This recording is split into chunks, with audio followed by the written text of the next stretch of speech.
नमस्ते, मैं हूं किशोर अजवाणी। घड़ी इशारा कर रही है 9 बजे रात का।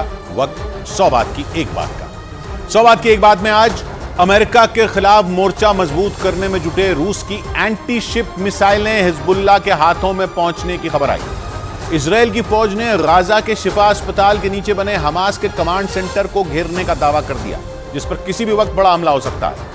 अमेरिका ने सीरिया में ईरान के हथियार डिपो पर बमों की बारिश कर ईरान के खिलाफ जंग छिड़ने के संकेत दे दिए और आतंकी संगठन टीटीपी के हमले झेल रहे पाकिस्तान ने सीधा सीधा अमेरिका के खिलाफ मोर्चा खोल दिया और अपने देश में हो रहे हमलों के लिए अमेरिका को जिम्मेदार ठहरा दिया। बड़ी खबर है, इजरायल और हमास की जंग के बीच अमेरिका के लिए एक बड़ा खतरा पश्चिम एशिया पहुंच चुका है।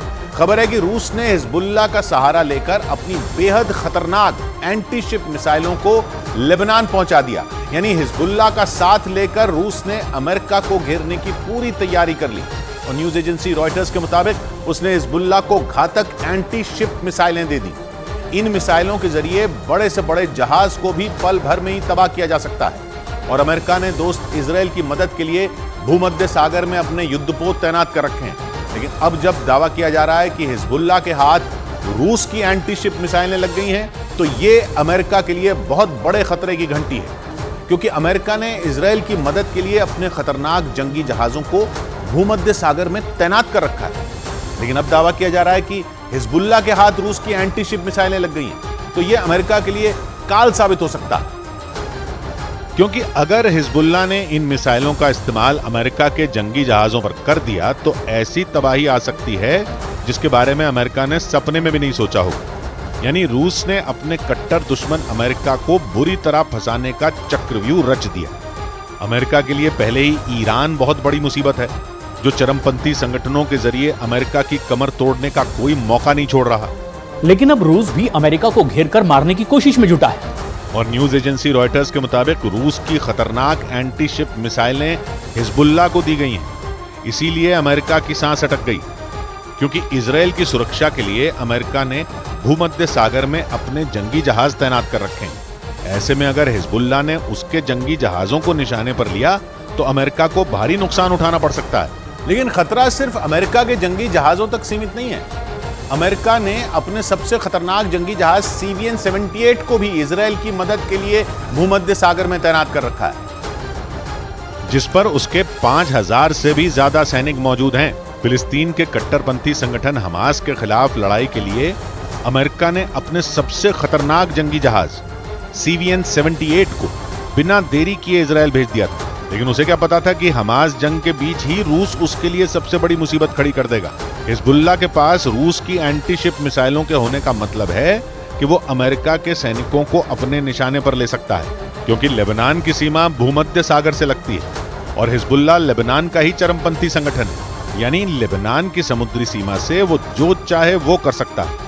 उसने इजरायल पर लेबनान में बैठकर ही हमले किए हैं। लेकिन न्यूज एजेंसी रॉयटर्स के मुताबिक अब उसके हाथ रूस की एंटी शिप मिसाइलें भी लग चुकी हैं, जिनकी मदद से वो भूमध्य सागर से अमेरिका और इजरायल की नौसेना पर हमले करने में सक्षम हो गया। और तो और इजरायल की मदद के लिए अमेरिका ने कुछ दिन पहले ही अपनी एक परमाणु पनडुब्बी को भी भूमध्य सागर में तैनात किया था। लेकिन हिजबुल्लाह के हाथ एंटी शिप मिसाइलें लगते ही अमेरिका की उस पनडुब्बी पर भी खतरा बढ़ गया, क्योंकि अगर हिजबुल्लाह ने एंटी शिप मिसाइलों का इस्तेमाल अमेरिका की परमाणु पनडुब्बी पर कर दिया तो उसमें रखे विनाशकारी हथियारों में जोरदार विस्फोट हो सकता है। और अगर ऐसा हो गया तो अमेरिका को बहुत बड़ा नुकसान होगा। एंटी शिप मिसाइलों को बड़े जहाजों पर हमले के लिए ही तैयार किया जाता है। ज्यादातर एंटी शिप मिसाइलें जमीन, आसमान और समंदर तीनों जगह से दागी जा सकती हैं। खबर के मुताबिक हिजबुल्लाह को रूस से जो मिसाइलें मिली हैं उनकी रेंज 300 किलोमीटर तक है। मतलब ये कि अमेरिका और इजरायल के जंगी जहाज सीधे सीधे उसके निशाने पर होंगे, जबकि अगर हिजबुल्लाह चाहे तो भूमध्य सागर में तैनात अमेरिका और इजरायल के सैनिकों पर एक झटके में मिसाइलें बरसा सकता है। लेकिन हिजबुल्लाह के जरिए रूस ने अमेरिका को घेरने की कोशिश इसलिए की क्योंकि अमेरिका ने उसके दोस्त ईरान को डराने की कोशिश की। जैसे ही हमास से जंग शुरू हुई, अमेरिका ने इजरायल को हर तरीके की मदद का ऐलान किया था और अमेरिका ने इजरायल को पहले अपने जंगी जहाज दिए और फिर लड़ाकू विमानों की भी मदद भेजी। लेकिन तब तक रूस खामोश बैठा था, मगर जैसे ही अमेरिका ने अपनी परमाणु पनडुब्बी इजरायल भेजी, रूस अमेरिका पर आग बबूला उठा क्योंकि इजराइल की मदद के नाम पर अमेरिका ने उसके दोस्त ईरान को घेरने की चाल चली। इजराइल हमास जंग में ईरान शुरुआत से ही हमास के साथ खड़ा है और वो अमेरिका की तरफ से भेजी जा रही इजराइल को मदद का विरोध भी कर रहा है। लेकिन इसके बावजूद अमेरिका ने इजराइल को मदद देनी बंद नहीं की। यही वजह रही कि रूस को अपने दोस्त ईरान के लिए खड़ा होना पड़ा और उसने ईरान के समर्थन वाले हिजबुल्लाह को एंटी शिप मिसाइलें भेजकर अमेरिका की परमाणु पनडुब्बी वाली धमकी का जवाब दिया। और यही वजह रही कि रूस और ईरान की दोस्ती लगातार मजबूत होती जा रही है। लेकिन इस दोस्ती की कीमत ईरान ने भी चुकाई। यूक्रेन जंग में ईरान ने रूस का पूरा साथ दिया और दोस्त रूस को हर तरीके की मदद भेजने की कोशिश की। ईरान पर आरोप लगे कि उसने रूस को अपने आत्मघाती ड्रोन शाहिद 136 दिए, जिनका इस्तेमाल पुतिन की सेना ने यूक्रेन के जवानों पर कहर ढाने के लिए किया। इस ड्रोन से रूस ने यूक्रेन में खूब तबाही मचाई। लेकिन जहां ईरान ने रूस को ड्रोन की मदद भेजी, वहीं अमेरिका ने भी यूक्रेन का साथ दिया और अपने लड़ाकू विमानों से लेकर कई घातक हथियार यूक्रेन भेजे, जिनके दम पर जेलेंस्की की सेना ने रूस पर जोरदार पलटवार किया। यही वजह रही कि जंग के बीच ईरान और रूस की दोस्ती और ज्यादा मजबूत हो गई, जबकि अमेरिका इन दोनों देशों का कट्टर दुश्मन बन गया। लेकिन यूक्रेन जंग के बीच जैसे ही अमेरिका ने ईरान के दुश्मन इजराइल का साथ दिया, रूस ने भी हिजबुल्लाह को हथियार देकर उसकी ताकत बढ़ा दी। और अमेरिका की यह मुसीबत रूस ने अकेले नहीं बढ़ाई। न्यूज एजेंसी रॉयटर्स के मुताबिक हिजबुल्लाह को रूस की एंटी शिप मिसाइलें सीरिया के जरिए पहुंचाएंगे। यानी सीरिया में बशर अल असद को सत्ता से हटाने की चाहत ने भी अमेरिका को गहरे जख्म दिए। न्यूज एजेंसी रॉयटर्स के मुताबिक रूस ने अपनी एंटी शिप मिसाइलें पहले सीरिया भेजी और बाद में सीरिया से वो मिसाइलें लेबनान के चरमपंथी संगठन हिजबुल्लाह तक पहुंचाएंगे।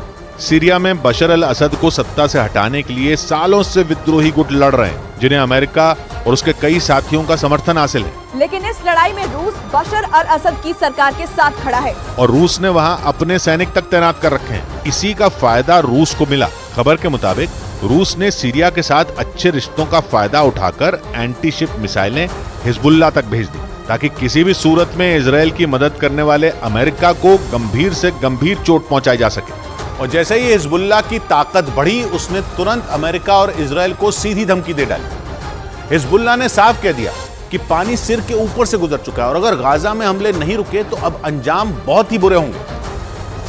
यानी रूस की मिसाइलों से लैस होने के बाद हिजबुल्लाह ने भी इजराइल और अमेरिका से भिड़ने का मन बना लिया। हिजबुल्लाह ने इजराइल को एक बार फिर धमकी दी और बिना देर किए गाजा में हमले बंद करने को कह दिया। उसने आरोप लगाया कि गाजा में इजराइल बेकसूर लोगों पर भी बम बरसा रहा है और इसीलिए हिजबुल्लाह ने साफ कह दिया कि अगर इजराइल ने वहां हमले बंद नहीं किए तो ये जंग गाजा तक सीमित नहीं रहेगी, इसकी लपटें पूरे पश्चिम एशिया में फैल जाएंगी। हिजबुल्लाह अमेरिका के दोस्त इजराइल को धमकी ही नहीं दे रहा, बल्कि रुक रुक कर उस पर हमले भी कर रहा है। लेकिन इसके बावजूद हिजबुल्लाह पर इजराइल की सेना बहुत ज्यादा आक्रामक नहीं हुई है, क्योंकि इजराइल भी हिजबुल्लाह के साथ जंग नहीं छेड़ना चाहता। हिजबुल्लाह के साथ पहले से ही ईरान जैसी ताकत खड़ी है और खबर है कि अब तो उसे रूस से भी खतरनाक हथियार मिल चुका है, जिसने उसकी ताकत को कई गुना बढ़ा दिया। ऐसे में अगर इजराइल ने हिजबुल्लाह के साथ जंग छेड़ दी तो उसके लिए भारी मुसीबत खड़ी हो सकती है, क्योंकि हिजबुल्लाह से जंग छिड़ने के बाद ईरान भी खामोश नहीं बैठेगा। वो भी अपनी ताकतवर सेना और खतरनाक हथियारों के साथ जंग में कूद सकता है और अगर ऐसा हो गया तो जंग में कूदना अमेरिका की भी मजबूरी बन जाएगा। लेकिन वो पहले ही यूक्रेन को हथियारों की बड़ी मदद भेज चुका है, जबकि उसने इजराइल को भी खतरनाक हथियार दिए हैं। अमेरिका भी दो जंगों के बीच फंसा है, तीसरे मोर्चे पर भी उसे लड़ना होगा, जिसका साफ मतलब है कि वो खुलकर इजराइल का साथ नहीं दे पाएगा। जबकि हिजबुल्लाह के साथ ईरान और रूस दोनों की ताकत होगी। माना जा रहा है कि रूस ने अपनी मिसाइल भेजकर अमेरिका और इजराइल के खिलाफ एक बड़ा जाल बुन दिया। बड़ी खबर आई, जबरदस्त जंग के बीच गाजा की मस्जिदों पर संकट मंडराने लगा, क्योंकि इजराइल ने एक के बाद एक गाजा की कई मस्जिदों को निशाना बनाया। उसने दावा किया कि हमास के लड़ाके इन मस्जिदों में छिपे हैं और मस्जिदों को लॉन्च पैड की तरह इस्तेमाल करना है। इजराइल की सेना ने इसी वजह से गाजा की मस्जिदों पर बमबारी की। 7 अक्टूबर के बाद से इजराइल की सेना गाजा में 40 से ज्यादा मस्जिदों पर हमले कर चुकी है। हमास और इजराइल की जंग की सबसे बड़ी वजह भी यरूशलेम की अल अक्सा मस्जिद को माना गया। हमास ने इजराइल में जो हमला किया था उसका नाम भी अल अक्सा फ्लड रखा गया था और अब इजराइल को शक है कि गाजा की मस्जिदें हमास की ढाल बन रही हैं और इसलिए जंग के 1 महीने बाद गाजा में ग्राउंड ऑपरेशन के लिए घुसी इजराइल की सेना ने मस्जिदों पर हमले तेज कर दिए। इससे पहले उसने गाजा के अस्पतालों को टारगेट किया और दावा किया कि वहां हमास के कमांड सेंटर जिसके बाद उसके निशाने पर गाजा की मस्जिदें आ गई, जिन पर इजराइल की सेना ने धुआंधार बमबारी की और दावा किया कि हमास खुलेआम गाजा की मस्जिदों का इस्तेमाल कर रहा है और उन्हें लॉन्च पैड बनाकर इजराइल पर हमले कर रहा है। सबूत के तौर पर इजराइल की सेना ने एक ऑडियो जारी किया और दावा किया कि इस ऑडियो में हमास के लड़ाके वहां के अस्पतालों, मस्जिदों और स्कूलों के इस्तेमाल की बात कर रहे हैं और इसीलिए इजराइल की सेना ने उत्तरी गाजा की मस्जिदों पर बम बरसाने शुरू कर दी। और देखते ही देखते गाजा की 40 से ज्यादा मस्जिदों को खंडहर में बदल दिया, क्योंकि इजराइल की सेना ने खुलकर कहा कि गाजा की मस्जिदें हमास के लड़ाकों की ढाल बन रही हैं। और इसीलिए उसने 7 अक्टूबर को के बाद से हर उस जगह को टारगेट किया जहां हमास के लड़ाकों को पनाह मिल सकती थी, जिनमें गाजा की मस्जिदें भी शामिल हैं, जिन्हें खत्म करने के लिए इजराइल की सेना ने उत्तरी गाजा में ताबड़तोड़ कार्रवाई की और जमीन से लेकर आसमान तक गाजा को हिलाकर रख दिया। वायुसेना के बाद इजराइल की थल सेना की बारी आई, जिसने गाजा में घुसकर हमास के लड़ाकों को मौत के घाट उतारना शुरू किया। इजराइल की सेना ने गाजा में चल रहे उसके ग्राउंड ऑपरेशन की तस्वीरें भी जारी की, जिनमें इजराइल की सेना रात के अंधेरे और दिन के उजाले में धुआंधार फायरिंग करती नजर आई। इन तस्वीरों में इजराइल की सेना चलते चलते हमास के ठिकानों को उड़ाती दिखी। इजराइल का कहना है कि हमास के ठिकानों में गाजा की कई मस्जिदें शामिल हैं, जो उसका अगला टारगेट है, क्योंकि इजराइल ने दावा किया कि इन मस्जिदों को हमास ने अपना लॉन्च पैड बनाया हुआ और इजराइल पर मिसाइलें दागी, जिनके बाद इजराइल ने गाजा की मस्जिदों पर नजरें गड़ा दी और उन्हें टारगेट करना शुरू किया। 7 अक्टूबर के बाद से इजराइल ने गाजा की 40 से ज्यादा मस्जिदों को तबाह किया है और ये सभी मस्जिदें उत्तरी गाजा में ही थी, जिन्हें इजराइल की वायुसेना ने बमबारी में उड़ा डाला। उत्तरी गाजा की इन मस्जिदों में वहां की अल सूसी मस्जिद और यासीन मस्जिद शामिल हैं, जो उत्तरी गाजा के सबसे बड़े शरणार्थी कैंप जबालिया कैंप के करीब हैं। और इजराइल ने इन मस्जिदों को अपने गाजा में सैन्य अभियान के शुरुआती दिनों में ही बर्बाद कर दिया। लेकिन वो रुका नहीं, बल्कि गाजा में ग्राउंड ऑपरेशन शुरू करने के बाद उसने ये सिलसिला और तेज कर दिया और एक के बाद एक गाजा की कई मस्जिदों को खंडहर में बदल डाला। यानी अस्पतालों के बाद गाजा की मस्जिदों का नंबर, या यूं कहें कि अल अक्सा मस्जिद में अधिकारों की लड़ाई से शुरू हुआ झगड़ा गाजा की मस्जिदों की तबाही तक पहुंच गया। क्योंकि 7 अक्टूबर को जब हमास ने इजराइल पर सबसे बड़ा हमला किया था तो उसने इस ऑपरेशन को अल अक्सा फ्लड नाम दिया था और इसे अल अक्सा मस्जिद में मुस्लिम समुदाय के अधिकारों की लड़ाई से जोड़ दिया था। अल अक्सा मस्जिद को मुस्लिम समुदाय का तीसरा सबसे पवित्र स्थल माना जाता है, जहां इसी साल अप्रैल के महीने में इजराइल की सेना घुस गई थी, जिसके बाद वहां जबरदस्त हिंसा हुई थी और खूब बवाल हुआ था। हमास ने 7 अक्टूबर को किए गए सबसे खतरनाक हमले का कनेक्शन भी इसी मस्जिद से जोड़ा था और आरोप लगाया कि अल अक्सा मस्जिद में इजराइल की पुलिस ने मुस्लिम समुदाय से ज्यादती की थी, जिसका बदला लेने के लिए हमास ने ऑपरेशन अल अक्सा फ्लड चलाया और 7 अक्टूबर को इजराइल पर उसके इतिहास का सबसे बड़ा हमला किया था, जिसके बाद गाजा इस तरह तबाह हुआ कि वहां शवों का अंबार लग गया। हमास के खात्मे की कसम खा चुकी इजराइल की सेना ने वहां की मस्जिदों को भी चुन चुन कर उड़ाया। जबकि युद्ध के नियमों के मुताबिक धार्मिक स्थलों पर हमला नहीं किया जा सकता। दूसरे विश्व युद्ध के बाद हुए महाविनाश के बाद जंग के नए नियम बनाए गए थे और तय किया गया था कि कोई भी लड़ाई कैसे लड़ी जाएगी, किसे मारा जाएगा, किसे नहीं मारा जाएगा। यही नहीं, यह भी तय किया गया था कि जंग के दौरान कहां हमला नहीं करना है। और उन्हीं नियमों के मुताबिक जंग के दौरान इजराइल मस्जिदों पर हमला नहीं कर सकता, क्योंकि वो धार्मिक स्थल है और दूसरे विश्व युद्ध के बाद बने लॉ ऑफ वॉर के हिसाब से जंग में धार्मिक स्थलों को निशाना नहीं बनाया जा सकता।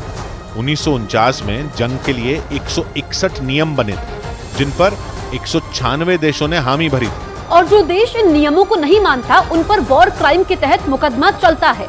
लेकिन इजराइल पर वॉर क्राइम का मुकदमा नहीं चल सकता, क्योंकि इजराइल इंटरनेशनल क्रिमिनल कोड का हिस्सा ही नहीं है और इसीलिए उसके खिलाफ वॉर क्राइम के तहत मुकदमा नहीं चल सकता। लेकिन मस्जिदों पर हमला होने पर मुस्लिम देश भड़क सकते हैं, जिससे इजराइल की मुश्किल बढ़ सकती है, क्योंकि पहले ही वो मुस्लिम देशों से घिरा है जो हमास और इजराइल की जंग में इजराइल के खिलाफ खड़े हैं और गाजा में इजराइल के ताबड़तोड़ हमलों में आम लोगों की मौत पर भड़के हुए हैं और इजराइल के खिलाफ जंग के कई मोर्चे खुलने की धमकी दे रहे हैं। ऐसे में गाजा की मस्जिदों पर इजराइल के हमले उसकी मुश्किलों को कई गुना बढ़ा सकते हैं, क्योंकि इससे पहले से इजराइल से नाराज चल रहे मुस्लिम देशों के गुस्से की आग भड़क सकती है। क्योंकि अस्पतालों और शरणार्थी कैंपों के बाद अब गाजा की मस्जिदों का नंबर है, जिससे पश्चिम एशिया के मुस्लिम देशों का पारा चढ़ सकता है और लेबनान, जॉर्डन, फिलिस्तीन और सीरिया जैसे मुस्लिम देशों से घिरे इजराइल की मुश्किल बढ़ सकती है। या यूं कहें कि मस्जिदों पर इजराइल का हमला पश्चिम एशिया में युद्ध के माहौल को और गर्मा सकता है, क्योंकि मस्जिदों पर हमले से मुस्लिम देशों की धार्मिक भावनाओं को ठेस पहुंच सकती है। वैसे भी अल अक्सा मस्जिद के मुद्दे पर मुस्लिम देश इजराइल से नाराज रहते हैं। हमास और इजराइल की जंग की जड़ ही अल अक्सा मस्जिद में हुई हिंसा को माना जा रहा है। ऐसे में गाजा की मस्जिदों पर हमला उन्हें एक नया मुद्दा दे सकता है, क्योंकि इजराइल हमास के अंत के नाम पर गाजा की हर उस जगह को ठिकाना बना रहा है जहां उसे उनके छिपे होने का शक है। कुछ दिन पहले उसने गाजा की कई मस्जिदों में छापेमारी भी की थी और दावा किया था कि उसे वहां से 50 से ज्यादा रॉकेट मिले थे। जिसका मतलब यह हुआ कि इजराइल मस्जिदों पर हमला रोकता नजर नहीं आ रहा, क्योंकि उसने गाजा की मस्जिदों पर बमबारी जारी रखी, वहां छापे भी मारे और वहां से 50 से ज्यादा रॉकेट मिलने का दावा किया। इजराइल ने इसे मस्जिदों में हमास के लड़ाकों के छिपे होने का सबूत बताया, क्योंकि खुलकर कह रहा है कि हमास के आतंकवादी मस्जिदों में छिपकर बैठे हैं और वहीं से इजराइल से लड़ रहे हैं, जिसकी वजह से इजराइल को मस्जिदों पर बमबारी करनी पड़ी और आने वाले दिनों में उत्तरी गाजा की कई मस्जिदों पर उसका कहर टूट सकता है, क्योंकि इजराइल की सेना उत्तरी गाजा में घूम रही है और हमास का लॉन्च पैड कही जाने वाली उन मस्जिदों को टारगेट कर रही है जहां से उस पर हमले हो सकते हैं, जिसकी वजह से गाजा में जमीनी जंग भयंकर होने की आशंका बढ़ गई। क्योंकि एक तरफ इजराइल की सेना ने गाजा में हमास के ठिकानों पर निशाना साधा, वहीं दूसरी ओर हमास के लड़ाके भी गाजा में जंग के मैदान में उतर आए और मारो और भाग जाओ की तर्ज पर जंग लड़ते नजर आए। क्योंकि हमास की अल कसाम ब्रिगेड ने एक वीडियो जारी किया जिसमें उसके लड़ाके फिल्मी अंदाज में इजराइल से भिड़ते दिखे। वो पहले इजराइल की सेना पर फायरिंग करते और फिर मौके से भाग जाते दिखाई दिए।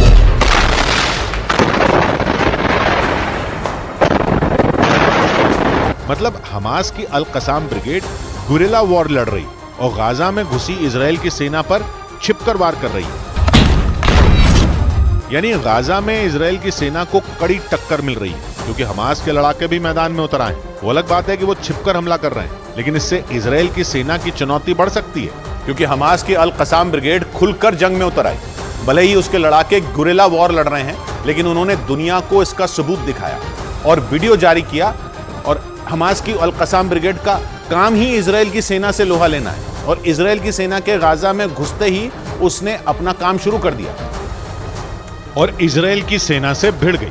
अल कसाम ब्रिगेड का इजराइल की सेना से लड़ने का यह वीडियो उसी का सबूत है, जिसे दुनिया के सामने वैसे ही पेश किया गया जैसे इजराइल की सेना जंग के वीडियो जारी करती है।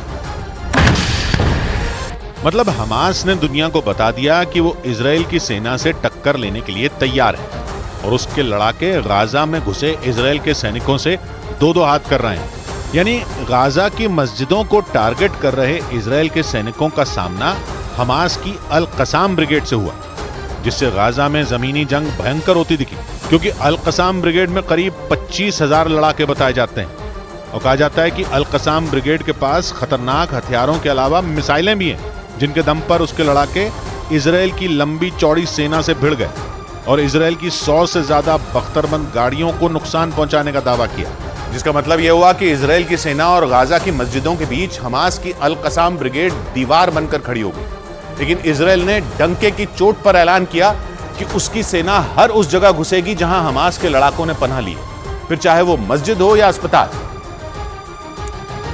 और यही बात गाजा में चल रही जंग को खतरनाक मोड़ दे सकती है, क्योंकि पहले इजराइल ने गाजा के शरणार्थी कैंपों को निशाना बनाया, फिर अस्पतालों पर बमबारी की और अब उसका काफिला गाजा की मस्जिदों की तरफ बढ़ गया। जबालिया कैंप में तो उसका ऑपरेशन अब भी जारी है, जहां उसने 10 घंटे की लड़ाई के बाद हमास के ठिकानों को बर्बाद करने का दावा किया और सबूत के तौर पर इसका वीडियो भी जारी किया और जानकारी दी कि जबालिया कैंप में रात भर जंग लड़ने के बाद हमास की चौकी को उड़ा दिया गया और इसी कैंप के आसपास की कई मस्जिदों पर इजराइल अगला हमला कर सकता है, जिससे पश्चिम एशिया का माहौल और खराब हो सकता है। क्योंकि मस्जिदों पर हमला करके इजराइल पश्चिम एशिया के मुस्लिम देशों को उसके खिलाफ बोलने का मौका दे सकता है और इजराइल के कट्टर दुश्मन ईरान की कोशिश कामयाब हो सकती है, क्योंकि हमास और इजराइल की जंग के बाद ईरान ने सामने आकर मुस्लिम देशों को साथ लाने की कोशिश शुरू कर दी है। या यूं कहें कि हमास और इजराइल की जंग के बाद ईरान फ्रंट फुट पर खेल रहा और अमेरिका से दुश्मनी निकालने के चक्कर में इजराइल को घेर रहा।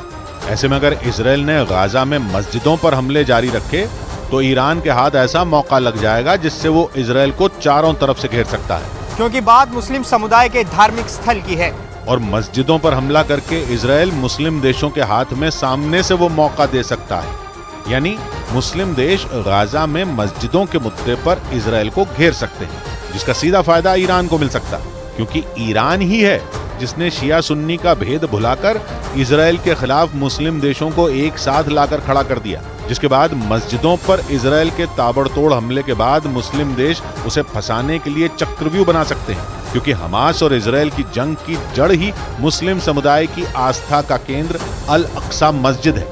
ऊपर से इजराइल का आरोप तो यहां तक है कि हमास के लड़ाके छिपने के लिए अस्पतालों और मस्जिदों ही नहीं बल्कि स्कूलों तक का इस्तेमाल कर रहे हैं।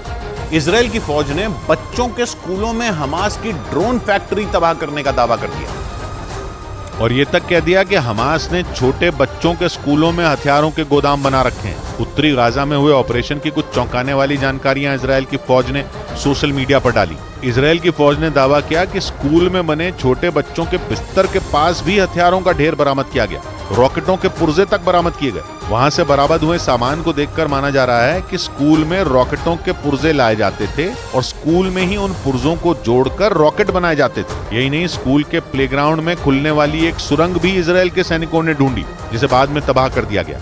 इजराइल की फौज ने आरोप लगाया कि हमास के लड़ाकों ने छुपने के लिए अस्पतालों और मस्जिदों को तो क्या, छोटे बच्चों के स्कूलों तक को नहीं छोड़ा। इजराइल की फौज का दावा तो यहां तक है कि इसी स्कूल में हमास के रॉकेटों और बमों का गोदाम चल रहा था, जिसके बाद इजराइल की फौज के निशाने पर गाजा पट्टी में चल रहे स्कूल भी आ गए, क्योंकि माना जा रहा है कि हमास ने गाजा पट्टी में चल रहे कई बड़े स्कूलों को भी लॉन्च पैड बनाया हुआ है। जिसके बाद कयास लगाए जाने लगे कि अब इजराइल की फौज का टारगेट गाजा पट्टी के स्कूल भी बन सकते हैं। पहले ही गाजा में चल रहे अस्पताल और मस्जिदों पर इजराइल की फौज बम और मिसाइलें बरसा चुकी है, जिस पर भारी बवाल मचा हुआ। लेकिन अब तो टारगेट छोटे बच्चों के स्कूल भी हो सकते हैं। जंग छिड़ने के एक हफ्ते बाद से ही हमास के लड़ाकों पर आरोप लग रहे हैं कि वो आम लोगों को ढाल की तरह इस्तेमाल कर रहे हैं। अब तक गाजा में 10,000 से ज्यादा लोगों की मौत हो चुकी है, जिनमें बहुत बड़ा आंकड़ा महिलाओं और बच्चों का है।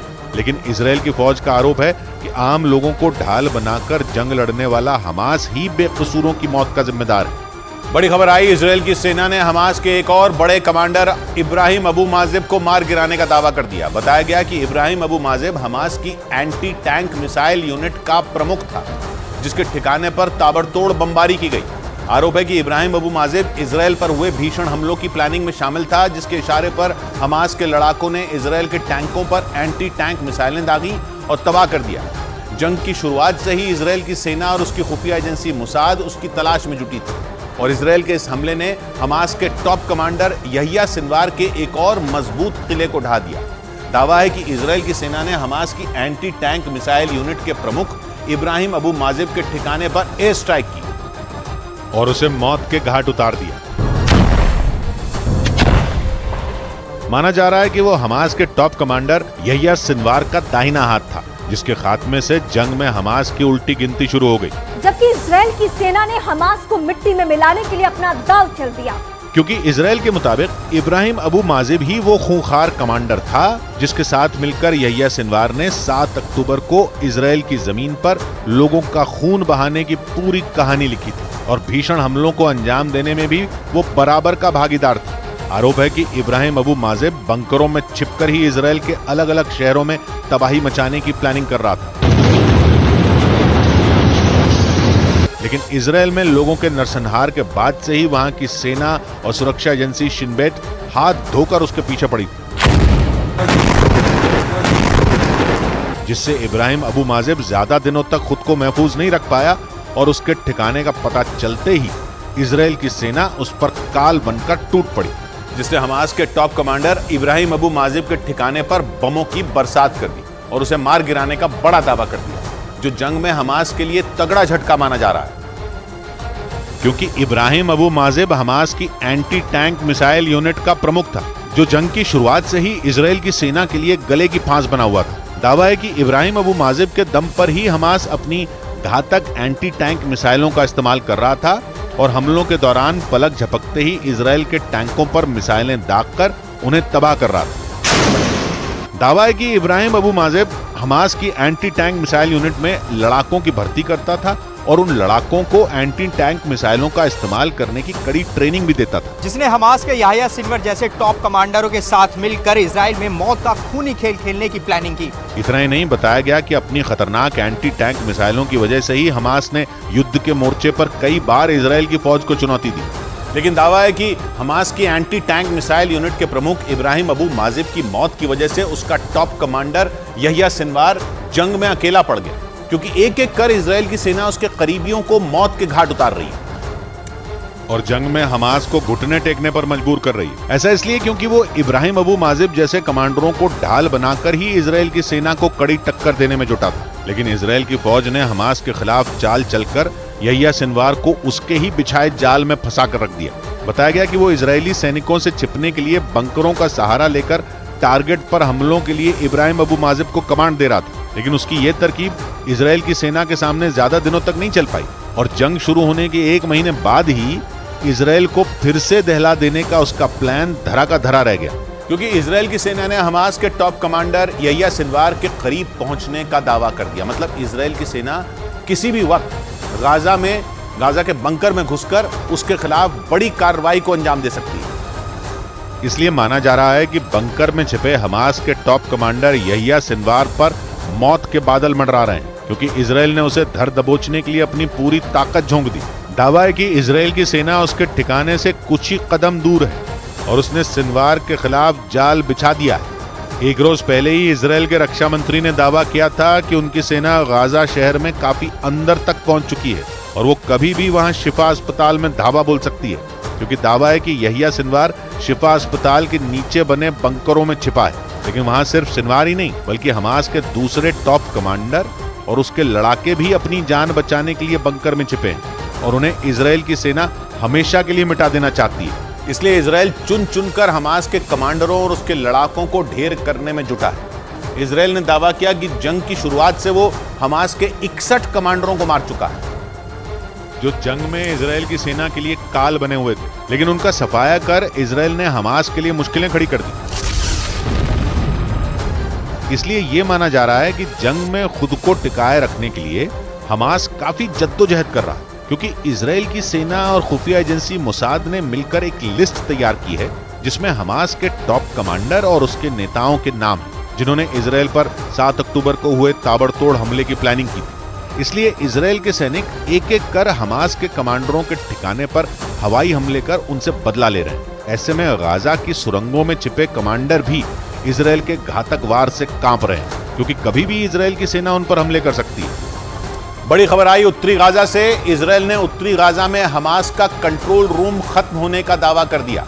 मतलब यह कि उत्तरी गाजा पर इजराइल की फौज का कंट्रोल होने वाला है, यानी उत्तरी गाजा इजराइल के हाथों में आने वाला है। और अगर ऐसा हो गया तो यह जंग इजराइल का नक्शा बदल सकती है, क्योंकि उत्तरी गाजा को हमास का गढ़ माना जाता है और जंग के शुरुआती दिनों से ही इजराइल की सेना वहां हमास के ठिकानों को चुन चुन कर तबाह कर रही है। ऐसे में उत्तरी गाजा से हमास के नियंत्रण खोने का सीधा मतलब है कि अब उसके अंत के दिन करीब आ गए और कयास लगाए जा रहे हैं कि हमास के खात्मे के बाद उत्तरी गाजा पर इजराइल का कंट्रोल हो सकता है, क्योंकि गाजा पर जोरदार हमले कर रही इजराइल की सेना ने दावा किया कि उत्तरी गाजा हमास के हाथों से निकल चुका है। हवाई हमलों के साथ ही इजराइल के सैनिक टैंकों और बख्तरबंद गाड़ियों के साथ भी उत्तरी गाजा में घुसकर हमास के ठिकानों को तबाह करने में जुटे हैं, ताकि गाजा से हमास का नामो निशान मिटाया जा सके। इसी बीच इजराइल की सेना के प्रवक्ता ने दावा किया कि हमास ने उत्तरी गाजा से अपना नियंत्रण खो दिया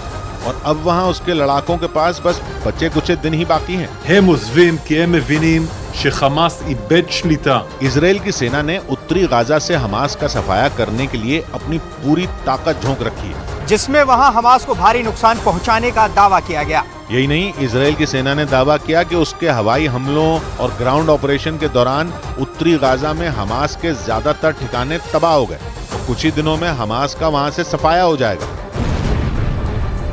कयास लगाए गए कि हमास के खात्मे के बाद उत्तरी गाजा पर इजराइल का कंट्रोल हो सकता है और माना जा रहा है कि इसी वजह से इजराइल का नक्शा बदल सकता है, क्योंकि अगर उत्तरी गाजा उसके हाथों में आ गया तो वो इजराइल की जमीन से जुड़ जाएगा, यानी वो पूरी तरह इजराइल का हिस्सा हो जाएगा। और माना जा रहा है कि जंग की शुरुआत से इजराइल की पूरी प्लानिंग ही गाजा के उत्तरी हिस्से पर कब्जा करने के इर्द गिर्द रही है, क्योंकि इजराइल ने जंग शुरू होते ही गाजा को उत्तरी और दक्षिणी दो हिस्सों में बांटने की रणनीति पर काम करना शुरू कर दिया था, क्योंकि उसकी नजर करीब 41 किलोमीटर लंबी गाजा पट्टी के उत्तरी हिस्से पर गड़ी थी। गाजा के उत्तरी हिस्से की सीमा की तरफ इजराइल के अशदोद और तेल अवीव समेत कई अहम शहर पड़ते हैं। गाजा के उत्तरी हिस्से में ही हमास ने अपना गढ़ बना रखा है, जहां से वो तेल अवीव और इजराइल के दूसरे शहरों को आसानी से निशाना बना लेता था। लेकिन अब इजराइल ने गाजा के उसी उत्तरी हिस्से पर कंट्रोल होने का दावा कर दिया, जिसका मतलब ये कि गाजा का ये हिस्सा इजराइल के नक्शे में शामिल हो सकता है। यानी उत्तरी गाजा, अशदोद, तेल अवीव और उसके आसपास का इलाका लेबनान सीमा तक इजराइल का हो जाएगा। और माना जा रहा है कि इजराइल ने अपने इस प्लान पर जंग के दूसरे दिन से ही एक्शन लेना शुरू कर दिया, क्योंकि 7 अक्टूबर को हमास के खौफनाक हमले के अगले दिन ही इजराइल ने उत्तरी गाजा को खाली करने की चेतावनी दे दी थी, ताकि उत्तरी गाजा के लोग जान बचाने के लिए दक्षिणी गाजा की ओर चले जाएं, जिसके बाद लाखों लोगों ने उत्तरी गाजा छोड़कर दक्षिणी गाजा में पनाह ले ली। इतना ही नहीं, एक रोज पहले इजराइल की सेना ने उत्तरी गाजा पर जारी हमलों को 4 घंटे के लिए रोक दिया था, ताकि जो भी गिने चुने लोग वहां रह रहे हैं वो दक्षिणी गाजा की ओर चले जाएं। इजरायली सेना के प्रवक्ता ने बताया कि उत्तरी गाजा के लोगों को सुरक्षित जगहों पर जाने के लिए आगे भी हमलों में ढील दी जाएगी। हालांकि जंग के बीच इजराइल का ये नरम रुख भी उत्तरी गाजा पर उसकी धाक जमाने की रणनीति बताई गई, क्योंकि इस हिस्से से आबादी के हटने के बाद हमास के ठिकानों को घेरना आसान हो जाएगा। और हमास के खात्मे के बाद इजराइल के लिए उत्तरी गाजा पर दबदबा कायम करने का रास्ता साफ हो जाएगा। दावा किया गया कि इसीलिए इजराइल ने गाजा को 2 हिस्सों में बांटने की रणनीति पर काम किया, ताकि गाजा के एक हिस्से में आम लोग चले जाएं, जबकि दूसरे हिस्से में हमास के लड़ाके और उनके ठिकाने बच जाएं। इजराइल ने जब गाजा में जमीनी हमले शुरू किए थे तो उसकी सेना ने इसी रणनीति पर काम करना शुरू किया। इजराइल की सेना ने गाजा के उत्तरी इलाके की घेरेबंदी शुरू कर दी और गाजा को 2 हिस्सों में बांट दिया, जिसकी वजह से हमास के लड़ाके उत्तरी गाजा में घिरते चले गए। इजराइल के मुताबिक जैसे जैसे उत्तरी गाजा में उसकी सेना की घेरेबंदी तेज होती गई, हमास के ठिकाने एक एक करके तबाह होते गए। इजराइल ने यह भी दावा किया कि उसकी गाजा को 2 हिस्सों में बांटने की रणनीति की वजह से ही आम लोगों को नुकसान नहीं हुआ, जबकि उसकी सेना ने उत्तरी गाजा में हमास के कमांड सेंटर पर धावा बोल दिया। और इसके साथ ही इजराइल उत्तरी गाजा पर पूरा कंट्रोल करने की अपनी रणनीति के आखिरी चरण में पहुंच गया, क्योंकि इजराइल के मुताबिक उसकी फौज वहां मौजूद शिफा अस्पताल तक पहुंच चुकी है, जिसका सीधा मतलब यह है कि इजरायली सेना हमास के कमांड सेंटर तक पहुंच गई है। इजराइल के मुताबिक वहां के सबसे बड़े अस्पताल शिफा अस्पताल में ही हमास ने अपना कमांड सेंटर बना रखा है। अस्पताल के अंदर हमास के लड़ाके मौजूद हैं और उनके पास बेहद घातक हथियार भी हैं। यही नहीं, इजराइल ने दावा किया कि शिफा अस्पताल के नीचे ही सुरंगों का एक बड़ा जाल भी बिछा है, जिसमें हमास का हथियारों का जखीरा रखा हुआ। यही वजह है कि उत्तरी गाजा में जमीनी हमले शुरू करने के बाद से ही इजराइल की सेना के निशाने पर शिफा अस्पताल ही रहा। उसके सैनिकों की पूरी कोशिश यही रही कि वो किसी भी तरह जल्द से जल्द शिफा अस्पताल तक पहुंच जाएं। और अब इजराइल ने दावा किया कि उसके जवान शिफा अस्पताल के परिसर में पहुंच चुके हैं, यानी हमास के कमांड सेंटर पर किसी भी वक्त इजराइल का कब्जा हो सकता है। और इसीलिए इजराइल इस बार ऐसी कोई चूक नहीं करना चाहता जिससे हमास के लड़ाकों को बचने का मौका मिल सके। यही वजह है कि जंग रोकने के भारी दबाव के बावजूद इजराइल ने अमेरिका को भी यह कह दिया कि वो किसी भी कीमत पर सीज फायर नहीं करेगा, क्योंकि उसने हमास के ऊपर आखिरी वार की तैयारी कर ली। शिफा अस्पताल को घेरने का मतलब भी यही है कि इजराइल के सैनिक अब हमास के लड़ाकों का खात्मा करने तक रुकना नहीं चाहते, क्योंकि इजराइल कई बार इस बात का डर जता चुका है कि इस बार अगर उसने हमास की तरफ जरा भी नरमी बरती तो ये उसे भारी पड़ सकता है। हमास के खात्मे के लिए इजराइल के खतरनाक इरादे इसी बात से समझे जा सकते हैं कि उसने अपने दोस्त अमेरिका की भी बात नहीं मानी। अमेरिका ये कहता रह गया कि गाजा पर हमले रोक दो, सीज फायर कर दो, लेकिन नेतन्याहू ने साफ शब्दों में उसे भी बता दिया कि हमास को मारे बिना जंग रुकने वाली नहीं है और शिफा अस्पताल की घेरेबंदी में जुटी इजराइल की फौज भी इस बार हमास के लड़ाकों को कोई मौका देना नहीं चाहती। बड़ी खबर आई इजराइल के पड़ोस में जंग के एक नए मोर्चे से जुड़ी। इजराइल के बगल में ही उसके दोस्त अमेरिका और दुश्मन ईरान में जंग छिड़ती दिख रही है, क्योंकि अमेरिका ने पश्चिम एशिया में अपने सैनिकों पर लगातार हो रहे हमलों का बदला लेने के लिए इजराइल के पड़ोसी सीरिया पर 2 हफ्तों में दूसरी बार जबरदस्त एयर स्ट्राइक कर दी। हालांकि अमेरिका ने हमला भले ही सीरिया पर किया, मगर उसके निशाने पर वहां मौजूद ईरान का एक हथियार डिपो रहा। बताया गया कि अमेरिका के हवाई हमले में ईरान के हथियारों का जखीरा पूरी तरह तबाह हो गया। खबर यह भी है कि अमेरिका के इस हमले में ईरान के 9 लड़ाके मारे गए, और अगर अमेरिका के हमले में ईरान के लड़ाकों का खून बहा है तो वो भी अमेरिका से एक एक कतरे का हिसाब लेगा। पश्चिम एशिया में पहले ही हालात विस्फोटक बने हुए हैं। सिर्फ एक चिंगारी पूरे इलाके में जंग की आग भड़का सकती है, और अमेरिका की एयर स्ट्राइक के बाद जो ताजा तस्वीर बनती नजर आ रही है उसे देखकर लग रहा है कि अब तक दूर दूर से लड़ रहे अमेरिका और ईरान खुलकर जंग के मैदान में उतर सकते हैं। और अगर ऐसा हुआ तो 35 साल बाद अमेरिका और ईरान दूसरी बार जंग लड़ सकते हैं। इससे पहले दोनों 80 के दशक में लड़े थे, मगर तब जंग ईरान और अमेरिका के बीच नहीं थी। युद्ध ईरान और इराक का था, जिसमें अमेरिका ने इराक का साथ देकर ईरान को हरा दिया था। मगर इस बार अमेरिका और ईरान सीधे सीधे एक दूसरे से दो हाथ कर सकते हैं, क्योंकि एक दिन पहले अमेरिका के 2 F-15 लड़ाकू विमानों ने सीरिया में ईरान के हथियार डिपो पर बमों की ऐसी बारिश की कि ईरान के हथियार बर्बाद हो गए। अमेरिका ने दावा किया कि पूर्वी सीरिया के देर जोर में मौजूद वो हथियार गोदाम ईरान की सेना की ब्रांच IRGC यानी इस्लामिक रिवोल्यूशनरी गार्ड कोर का था, और वहां रखे गए हथियारों से ही इराक और सीरिया में अमेरिका की सेना पर बीते 3 हफ्तों से हमले किए जा रहे हैं। इसलिए अमेरिका ने ईरान के हथियारों को ही सुहा कर दिया, ताकि न रहे ईरान के हथियार और न ही अमेरिका के सैनिकों पर हमले किए जा सके। सीरिया में ईरान के अड्डे पर हमला करके अमेरिका ने 2 टूक कह दिया कि अगर उसके सैनिकों पर आंच आई तो वो तमाशा नहीं देखेगा। लेकिन इसके साथ ही अमेरिका ने यह भी साफ किया कि वो पश्चिम एशिया में लड़ाई बढ़ाना भी नहीं चाहता। इसलिए अमेरिका की सेना ने सीरिया में ईरान के हथियारों के गोदाम पर रात को उस वक्त हमला किया जब वहां ईरान के इक्का दुक्का लड़ाके ही रह गए।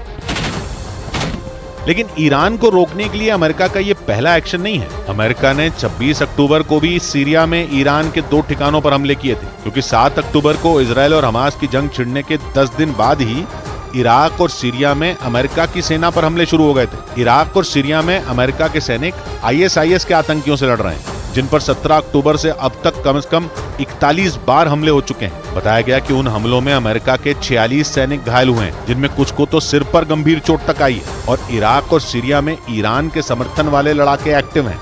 इसलिए अमेरिका ईरान के इशारे पर उसके लड़ाकों के अपने अड्डों को निशाना बनाने का आरोप लगा रहा है, और जवाब में ईरान के ठिकानों पर अटैक कर रहा है। यहां तक कि अमेरिका पूरे के पूरे पश्चिम एशिया में अपनी सेना की किलेबंदी कर चुका है, और पश्चिम एशिया में अपने सैनिकों की संख्या बढ़ाने से लेकर अमेरिका वहां अपने जंगी जहाजों से लेकर F-15 और F-16 जैसे एक से बढ़कर एक लड़ाकू विमान तक उतार चुका है, और थार्ड और पेट्रियट जैसे एयर डिफेंस सिस्टम भी तैनात कर चुका है। अमेरिका ने इलाके में आसमान में गश्त भी बढ़ा दी है, मगर लग रहा है कि अमेरिका के हमले और पश्चिम एशिया में उसकी किलेबंदी ईरान और उसके साथियों के जहन में डर भर नहीं पा रही, क्योंकि अमेरिका के हमलों के बाद सीरिया और इराक में उसके सैनिकों पर हमले और बढ़ गए, और वहां लगभग रोजाना अमेरिका के अड्डों पर कभी रॉकेट तो कभी ड्रोन बरस रहे हैं। बल्कि इस बार तो अमेरिका ने उधर सीरिया में ईरान के हथियार डिपो पर एयर स्ट्राइक की, और इधर इराक के उत्तरी इलाके में अमेरिका के सैन्य अड्डे पर ड्रोन अटैक हो गया, जिसमें अमेरिका को तो भारी नुकसान पहुंचने की खबर नहीं है, मगर अमेरिका ने सीरिया में ईरान के जिस हथियार गोदाम पर हमला किया, दावा किया जा रहा है कि उसमें ईरान के 9 लड़ाके मारे गए। ऐसे में ईरान चुप तो नहीं बैठने वाला,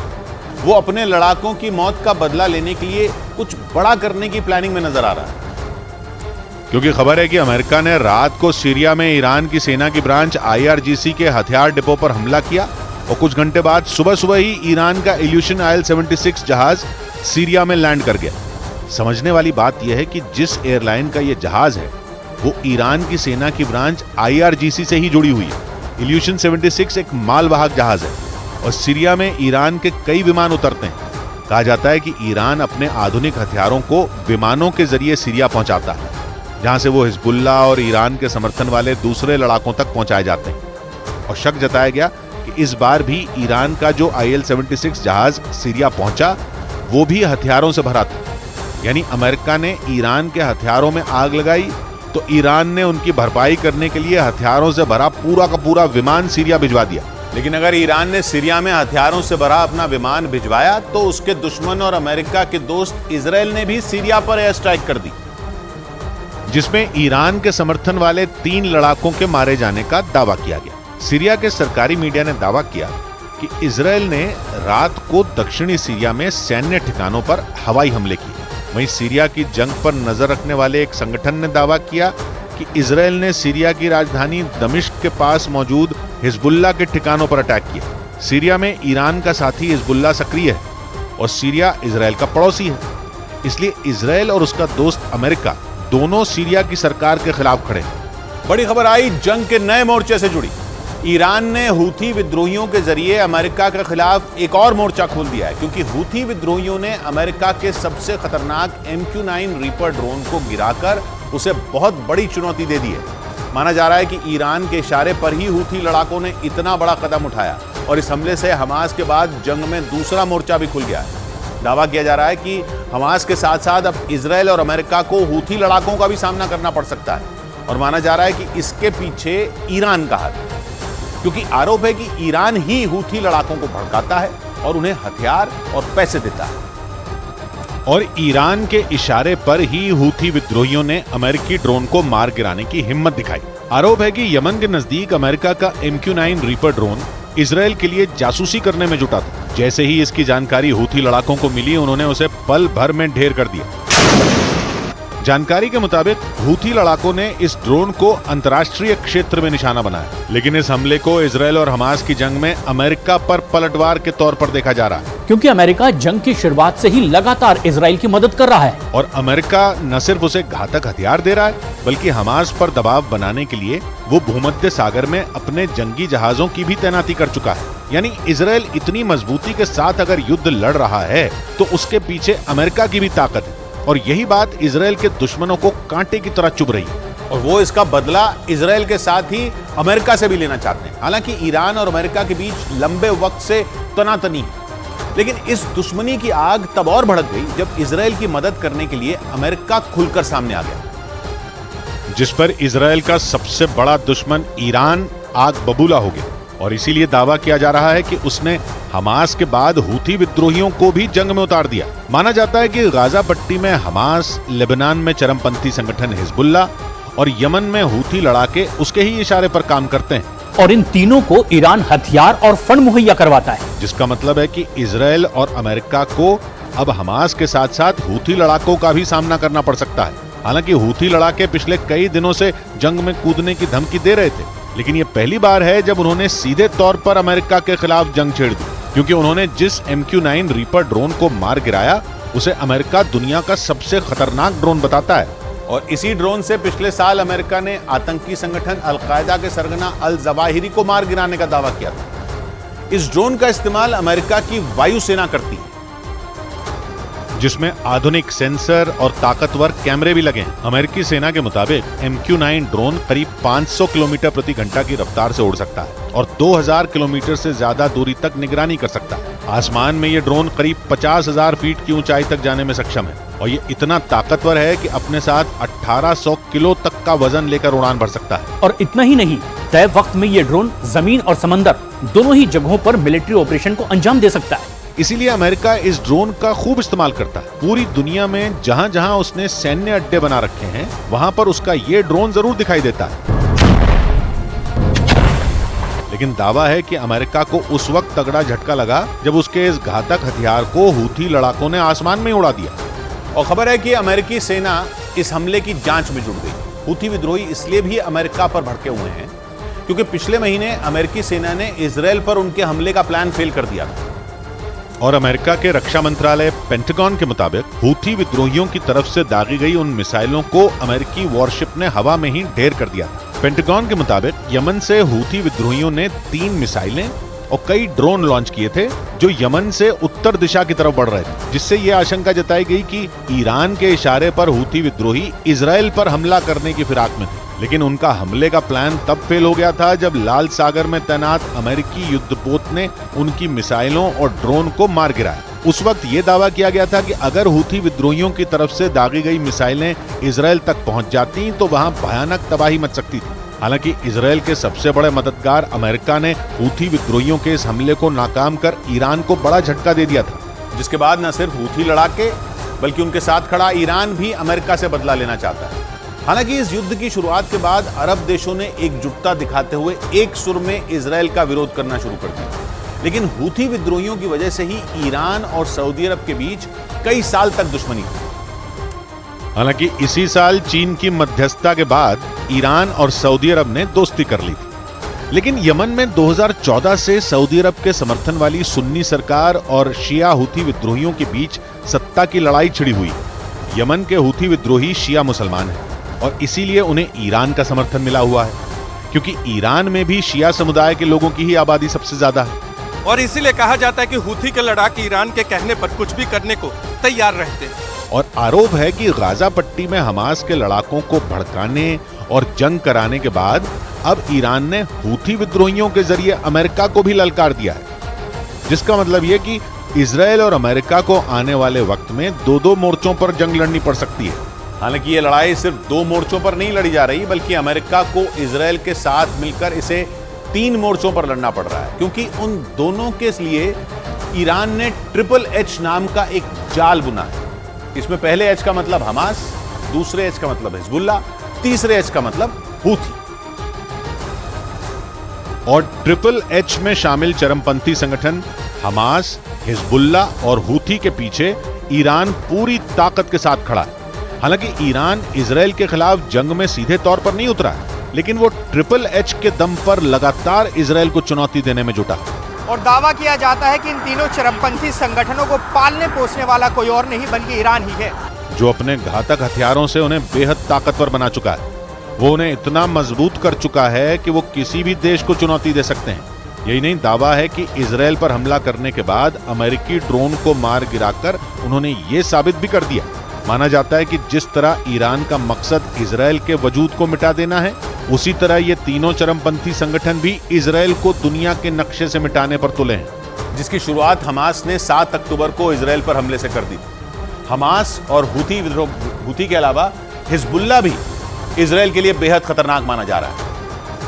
और दावा है कि हिजबुल्ला को रोकना इजराइल के लिए किसी चुनौती से कम नहीं है, क्योंकि इस चरमपंथी संगठन के पास लाखों की संख्या में रॉकेट और मिसाइलें बताई जाती हैं। उनमें कई मिसाइलें लंबी दूरी की हैं, जो इजराइल के किसी भी हिस्से को निशाना बना सकती हैं। इसके अलावा हिजबुल्ला के पास 1 लाख से ज्यादा लड़ाके हैं, जो किसी भी देश पर कहर ढा सकते हैं। हिजबुल्ला एक शिया चरमपंथी संगठन है, जो इजराइल के पड़ोसी देश लेबनान, सीरिया और जॉर्डन में एक्टिव है। और 1982 में ईरान की मदद से ही इसकी स्थापना हुई थी। और आरोप है कि हूथी लड़ाकों और हमास की तरह हिजबुल्ला को भी ईरान से मिलिट्री ट्रेनिंग से लेकर हथियार और फंड मिलते हैं। इसी वजह से हिजबुल्ला दुनिया का सबसे ताकतवर चरमपंथी संगठन बन गया है। इसी ताकत के दम पर वो इजराइल और अमेरिका तक को धमकी देने से नहीं हिचकता।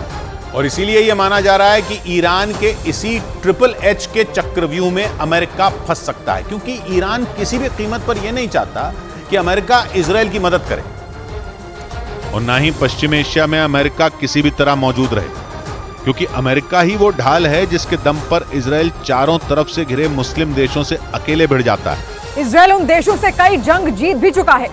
ऐसे में ईरान ये बात समझ चुका है कि अमेरिका जब तक इजराइल का साथ देता रहेगा, तब तक वो अपने सबसे बड़े दुश्मन का बाल भी बांका नहीं कर सकता।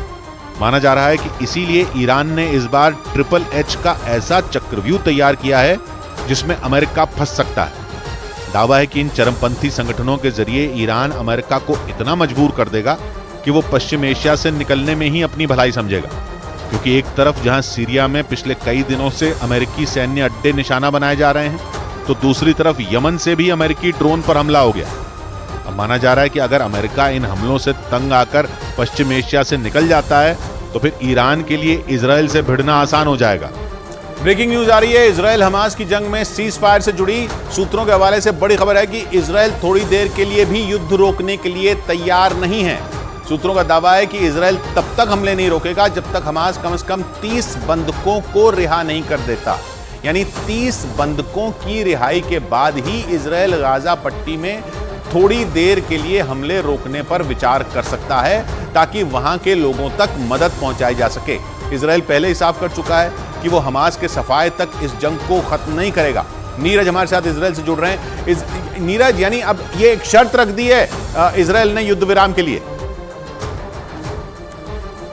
जी किशोर, लगातार कतर की तरफ से कोशिश की जा रही है कि इजराइल और हमास के बीच कोई ऐसा समझौता किया जाए ताकि संघर्ष विराम हो और होस्टेजेज यानी जो बंधक है उनकी रिहाई हो। लेकिन खबर ये आ रही है कि 30 लोगों की रिहाई बंधकों में से जब तक नहीं होती है तब तक हमले रोकेगा भी नहीं। देखिए, नेतन्याहू जो कि इजराइल के प्रधानमंत्री हैं, वो पहले ही कह चुके हैं कि संघर्ष विराम तब तक नहीं होगा जब तक बंधकों की रिहाई नहीं हो। अगर कुछ बंधकों की रिहाई के लिए राजी भी हो जाता है हमास, तो भी हमले को थोड़ी देर के लिए रोक देगा इजराइल। इस तरह के संकेत जरूर दिए गए, लेकिन संघर्ष विराम के लिए इजराइल राजी नहीं है। लेकिन अभी जो खबर आ रही है उसके मुताबिक इजराइल तब तक कोई हमला नहीं रोकेगा जब तक 30 बंधकों की रिहाई न हो, क्योंकि कतर की सरकार की तरफ से यह भी कोशिश की जा रही है कि 15 लोगों की रिहाई हो जाए, लेकिन अब तक कोई बात नहीं बनी। इस बीच इजराइल की सेना ने उसकी एक महिला सैनिक की हत्या करने वाले 16 साल के एक फिलिस्तीनी लड़के को ढेर कर दिया।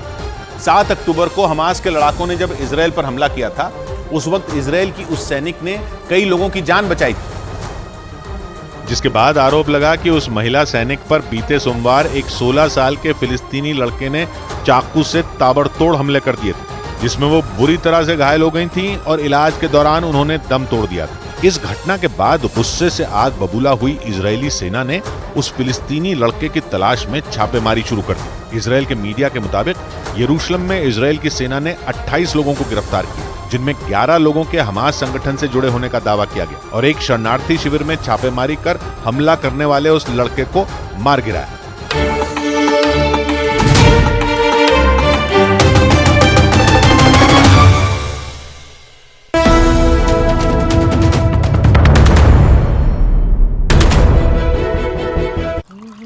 माँ, डेडलाइन तो मेरी है, तुम क्यों उठ गई इतनी जल्दी?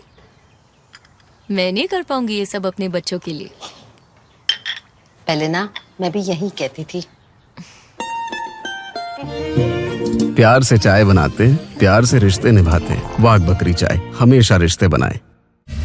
ये नया इंडिया, नए नजरिए का इंडिया, जहां लोगों का नंबर 1 भरोसा बनता है वो जो उनके मुद्दे, उनकी आवाज निडर होकर उठाता है, लोगों की नंबर 1 पसंद बनता है वो जो सिर्फ रफ्तार नहीं जिम्मेदारी पर भी विश्वास रखता है। देश का नंबर 1 न्यूज चैनल बनता है वो जो देश हित और जनहित दोनों को सर्वोपरि समझता है। न्यूज़ 18 इंडिया, नए इंडिया का नया नंबर 1 न्यूज चैनल।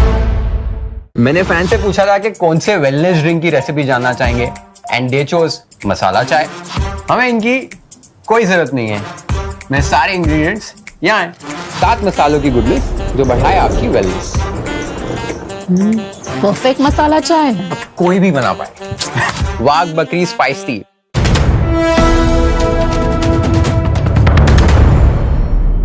अमेरिका ने इजराइल की मदद के लिए अपने खतरनाक जंगी जहाजों को भूमध्य सागर में तैनात कर रखा है, लेकिन अब दावा किया जा रहा है कि हिजबुल्लाह के हाथ रूस की एंटी शिप मिसाइलें लग गई हैं, तो यह अमेरिका के लिए काल साबित हो सकता है। क्योंकि अगर हिजबुल्लाह ने इन मिसाइलों का इस्तेमाल अमेरिका के जंगी जहाजों पर कर दिया तो ऐसी तबाही आ सकती है जिसके बारे में अमेरिका ने सपने में भी नहीं सोचा होगा। यानी रूस ने अपने कट्टर दुश्मन अमेरिका को बुरी तरह फंसाने का चक्रव्यूह रच दिया। अमेरिका के लिए पहले ही ईरान बहुत बड़ी मुसीबत है, जो चरमपंथी संगठनों के जरिए अमेरिका की कमर तोड़ने का कोई मौका नहीं छोड़ रहा। लेकिन अब रूस भी अमेरिका को घेर कर मारने की कोशिश में जुटा है। और न्यूज एजेंसी रॉयटर्स के मुताबिक रूस की खतरनाक एंटी शिप मिसाइलें हिजबुल्लाह को दी गई हैं। इसीलिए अमेरिका की सांस अटक गई, क्योंकि इजराइल की सुरक्षा के लिए अमेरिका ने भूमध्य सागर में अपने जंगी जहाज तैनात कर रखे हैं। ऐसे में अगर हिजबुल्लाह ने उसके जंगी जहाजों को निशाने पर लिया तो अमेरिका को भारी नुकसान उठाना पड़ सकता है। लेकिन खतरा सिर्फ अमेरिका के जंगी जहाजों तक सीमित नहीं है। अमेरिका ने अपने सबसे खतरनाक जंगी जहाज CVN-78 को भी इजरायल की मदद के लिए भूमध्य सागर में तैनात कर रखा है, जिस पर उसके 5000 से भी ज्यादा सैनिक मौजूद हैं। फिलिस्तीन के कट्टरपंथी संगठन हमास के खिलाफ लड़ाई के लिए अमेरिका ने अपने सबसे खतरनाक जंगी जहाज CVN-78 को बिना देरी किए इजरायल भेज दिया था। लेकिन उसे क्या पता था कि हमास जंग के बीच ही रूस उसके लिए सबसे बड़ी मुसीबत खड़ी कर देगा। हिजबुल्लाह के पास रूस की एंटी शिप मिसाइलों के होने का मतलब है कि वो अमेरिका के सैनिकों को अपने निशाने पर ले सकता है, क्योंकि लेबनान की सीमा भूमध्य सागर से लगती है और हिजबुल्लाह लेबनान का ही चरमपंथी संगठन है, यानी लेबनान की समुद्री सीमा से वो जो चाहे वो कर सकता है। उसने इजरायल पर लेबनान में बैठकर ही हमले किए हैं, लेकिन न्यूज एजेंसी रॉयटर्स के मुताबिक अब उसके हाथ रूस की एंटी शिप मिसाइलें भी लग चुकी हैं, जिनकी मदद से वो भूमध्य सागर से अमेरिका और इजरायल की नौसेना पर हमले करने में सक्षम हो गया।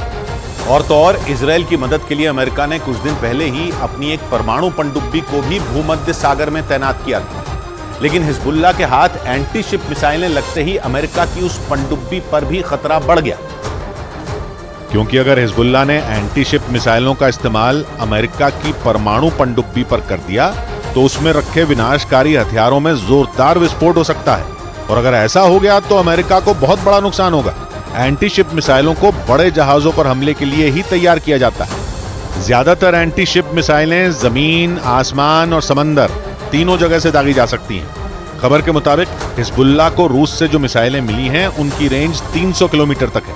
मतलब ये कि अमेरिका और इजरायल के जंगी जहाज सीधे सीधे उसके निशाने पर होंगे, जबकि अगर हिजबुल्लाह चाहे तो भूमध्य सागर में तैनात अमेरिका और इजरायल के सैनिकों पर एक झटके में मिसाइलें बरसा सकता है। लेकिन हिजबुल्लाह के जरिए रूस ने अमेरिका को घेरने की कोशिश इसलिए की क्योंकि अमेरिका ने उसके दोस्त ईरान को डराने की कोशिश की। जैसे ही हमास से जंग शुरू हुई, अमेरिका ने इजरायल को हर तरीके की मदद का ऐलान किया था, और अमेरिका ने इजरायल को पहले अपने जंगी जहाज दिए और फिर लड़ाकू विमानों की भी मदद भेजी। लेकिन तब तक रूस खामोश बैठा था, मगर जैसे ही अमेरिका ने अपनी परमाणु पनडुब्बी इजरायल भेजी, रूस अमेरिका पर आग बबूला उठा, क्योंकि इजरायल की मदद के नाम पर अमेरिका ने उसके दोस्त ईरान को घेरने की चाल चली। इजरायल हमास जंग में ईरान शुरुआत से ही हमास के साथ खड़ा है और वो अमेरिका की तरफ से भेजी जा रही इजराइल को मदद का विरोध भी कर रहा है। लेकिन इसके बावजूद अमेरिका ने इजरायल को मदद देनी बंद नहीं की।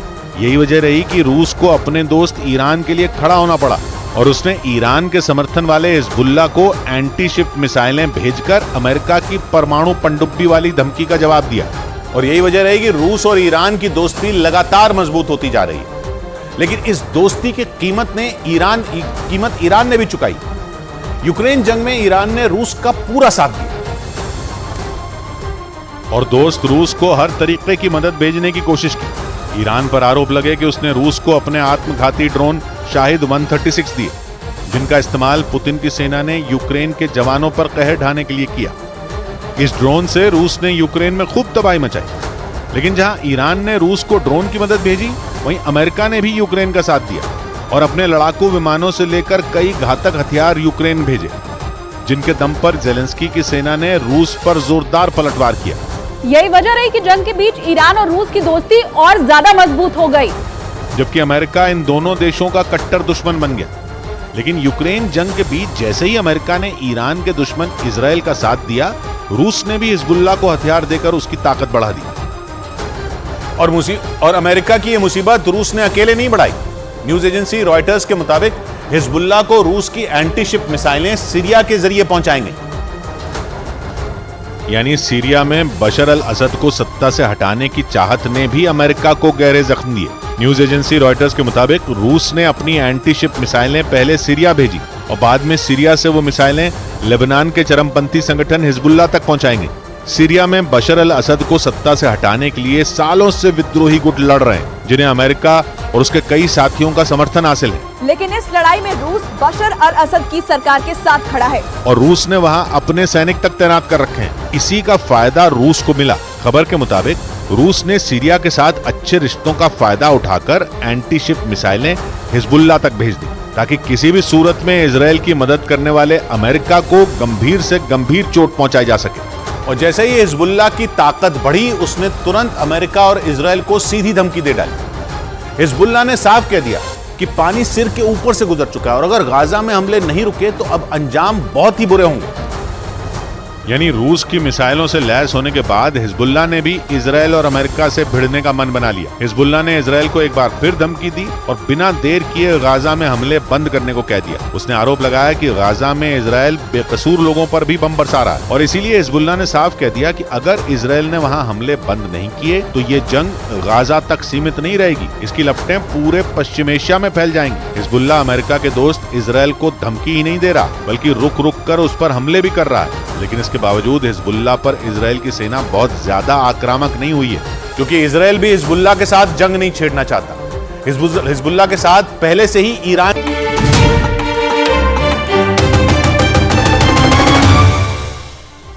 बड़ी खबर आई पाकिस्तान से। पाकिस्तान सीधे सीधे अमेरिका से भिड़ गया। उसने आरोप लगा दिया कि अमेरिकी हथियारों का इस्तेमाल करके आतंकी पाकिस्तान में बड़े हमले कर रहे हैं, जिसके बाद माना जा रहा है कि पाकिस्तान के इस आक्रामक रवैये के पीछे चीन का दिमाग हो सकता है, क्योंकि पाकिस्तान चीन को अपना अच्छा दोस्त मानता है। मतलब संकेत मिल रहे हैं कि चीन और पाकिस्तान की जोड़ी अमेरिका से भिड़ने की तैयारी में है और ये आशंका इसलिए जताई गई क्योंकि पाकिस्तान ने अपने यहाँ हुए आतंकी हमलों में सीधे सीधे अमेरिका के शामिल होने का दावा कर दिया। पाकिस्तान का आरोप है कि उसके यहाँ जो हमले हुए उनमें अमेरिकी हथियारों का इस्तेमाल हुआ और पाकिस्तान के मुताबिक उसके देश में ये हथियार अफगानिस्तान के रास्ते आए। पाकिस्तान का आरोप है कि अफगानिस्तान में तालिबान के आने के बाद जो अमेरिकी हथियार वहां छूटे उन्हें आतंकियों ने अपने कब्जे में ले लिया और उन्हीं हथियारों से उन आतंकियों ने पाकिस्तान को पिछले कुछ महीनों में कई बार दहलाया। पाकिस्तान के मुताबिक इस साजिश में अफगानिस्तान और अमेरिका दोनों बराबर के हिस्सेदार हैं। पाकिस्तान के कार्यवाहक प्रधानमंत्री अनवर उल हक काकर ने तो ये तक कह दिया कि अमेरिका के कई हथियार गैर कानूनी तरीके से ब्लैक मार्केट में बेचे गए और पाकिस्तान के मुताबिक ये सब वहाँ की सेना और सरकार की नाक के नीचे हुआ। मतलब पाकिस्तान ने दावा किया कि उसके यहाँ हुए आतंकी हमलों में अमेरिकी हथियारों का धड़ल्ले से इस्तेमाल हुआ और अमेरिका इस बात को जानते हुए भी चुप्पी साधे रहा। और पाकिस्तान ने आरोप लगाया कि अमेरिका की इसी चुप्पी की वजह से उसके यहाँ आतंकी हमलों की झड़ी लग गई। पाकिस्तान के कार्यवाहक प्रधानमंत्री अनवर उल हक काकर ने आरोप लगाया कि अमेरिका के हथियार अफगानिस्तान के जरिए पाकिस्तान तक पहुंचे और फिर आतंकियों के हाथों में पहुंचे उन्हीं अमेरिकी हथियारों ने पाकिस्तान में तबाही की कहानी लिख डाली। अनवर उल हक काकर ने तो ये दावा भी किया कि रविवार को पाकिस्तान के मियांवाली एयरबेस में हुए आतंकी हमले में भी अमेरिकी हथियारों का इस्तेमाल हुआ। पाकिस्तान की सेना के मुताबिक उसके मियांवाली एयरबेस में 6 आतंकियों की एक टुकड़ी ने जबरदस्त फायरिंग और बमबाजी की थी, जिसमें उसका एक फाइटर जेट तबाह हो गया था। हालांकि कुछ मीडिया रिपोर्ट का दावा है कि इस हमले में पाकिस्तान को इससे कई गुना ज्यादा नुकसान झेलना पड़ा था और उस हमले की जांच रिपोर्ट के आधार पर पाकिस्तानी प्रधानमंत्री ने यह आरोप लगाया कि इस हमले में अमेरिकी हथियारों का इस्तेमाल हुआ था। इससे कुछ दिन पहले ही पाकिस्तान की सेना के काफिले पर भी गोलीबारी हुई थी, जिसमें कई सैनिकों की जान चली गई थी। पाकिस्तान का आरोप है कि उस हमले के लिए भी आतंकियों ने अमेरिका के हथियारों की मदद ली थी। लेकिन पाकिस्तान के अमेरिका पर हमलावर होते ही इस बात की चर्चा भी तेज हो गई कि ये चीन की चाल हो सकती है। मतलब चीन ने अमेरिका को घेरने के लिए पाकिस्तान को उकसाया, जिसके बाद पाकिस्तान ने अमेरिका के खिलाफ मोर्चा खोल दिया। क्योंकि चीन की अमेरिका से जितनी कट्टर दुश्मनी है वो उतनी गहरी दोस्ती पाकिस्तान के साथ होने का दावा करता है। इसलिए ये आशंका जताई जाने लगी कि अमेरिका पर हथियार सप्लाई कराने का आरोप लगाने के लिए पाकिस्तान को चीन ने ही उकसाया होगा, क्योंकि चीन हर मुद्दे पर अमेरिका के खिलाफ खड़ा नजर आता है। वहीं दूसरी तरफ वो पाकिस्तान को संकट से उबारने के लिए वहाँ इतना निवेश कर चुका है कि पाकिस्तान चाहकर भी उसके खिलाफ नहीं जा सकता। आशंका जताई गई कि इसी वजह से चीन के इशारों पर पाकिस्तान ने अमेरिका के खिलाफ मोर्चा खोल दिया और वो राशन पानी लेकर अमेरिका पर चढ़ गया और सीना ठोक के ये कहने लगा कि उसके यहाँ हुए आतंकी हमलों में अमेरिकी हथियारों का ही इस्तेमाल हुआ। और माना जा रहा है कि उसे ये बोलने की हिम्मत चीन ने दी, क्योंकि सारी दुनिया ये जानती है कि पाकिस्तान की हर हरकत के पीछे चीन का हाथ होता है और पाकिस्तान यह अच्छी तरह से जानता है कि अगर वो अमेरिका पर हमलावर रहा तो चीन से उसकी दोस्ती और पक्की हो जाएगी, जो उसे अपने लिए फायदे का सौदा नजर आता है। चीन पाकिस्तान को संकट से उबारने के लिए उसे अरबों डॉलर का कर्ज दे चुका है। इसके अलावा उसके कई बड़े बड़े प्रोजेक्ट भी पाकिस्तान में जारी हैं और पाकिस्तान को ये उम्मीद है कि चीन की इस मदद से उसे दोबारा अपने पैरों पर खड़े होने में मदद मिलेगी। माना जाता है इसी वजह से पाकिस्तान हर मुद्दे पर आंखें मूंद कर चीन की हाँ में हाँ मिलाता है। यहाँ तक कि वो चीन के दुश्मनों को अपना दुश्मन और उसके दोस्तों को ही अपना दोस्त तक मानता है। और आशंका जताई गई कि इसी वजह से उसने अमेरिका से टक्कर लेने का ऐलान कर दिया, क्योंकि उसे ये भरोसा है कि अगर अमेरिका ने कोई एक्शन लिया तो चीन उसकी मदद के लिए फौरन चला आएगा।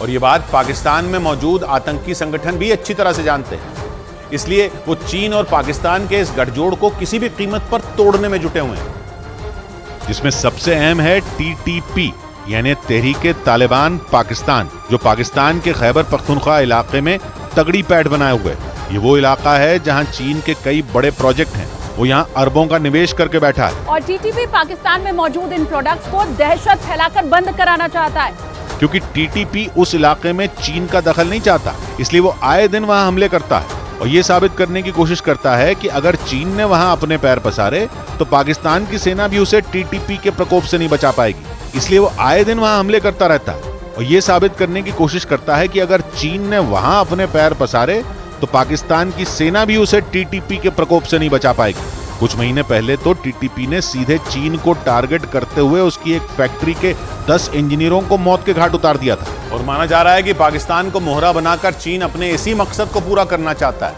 क्योंकि पाकिस्तान का अमेरिका और अफगानिस्तान पर हमलावर होना चीन को फायदा पहुंचाएगा और चीन अपने इस एक तीर से 2 निशाने साध सकता है। मतलब वो एक तरफ तो पाकिस्तान के जरिए अफगानिस्तान पर दबाव बनाने में लगा ताकि TTP से होने वाले नुकसान को कम किया जा सके, दूसरी तरफ उसके कहने पर पाकिस्तान इन हमलों में अमेरिकी हथियार होने का आरोप लगा रहा है, जिससे अमेरिका की छवि को नुकसान पहुंचेगा। यानी चीन ने बगैर अपना चेहरा आगे किए दोनों ही मोर्चों पर अपनी चाल चल दी और अपने पुराने दुश्मन अमेरिका को भी इस लड़ाई में घसीट लिया, क्योंकि माना जा रहा है कि चीन को इससे डबल फायदा होगा। मतलब उसके इस एक कदम से अमेरिका की साख को तो बट्टा लगेगा ही, साथ ही उसे हो रहा आर्थिक नुकसान भी कम हो सकता है। आशंका जताई गई कि इसी वजह से चीन ने पाकिस्तान के जरिए अमेरिका पर निशाना साधने की कोशिश की और माना जा रहा है कि पाकिस्तान ने चीन के इसी भरोसे के दम पर अफगानिस्तान और अमेरिका दोनों के खिलाफ एक साथ बिगुल फूंक दिया। वो अपने यहाँ हुए आतंकी हमलों के लिए अफगानिस्तान को तो लंबे वक्त से दोषी बता ही रहा था, अब उसने अमेरिका को भी इस साजिश में हिस्सेदार बताना शुरू कर दिया।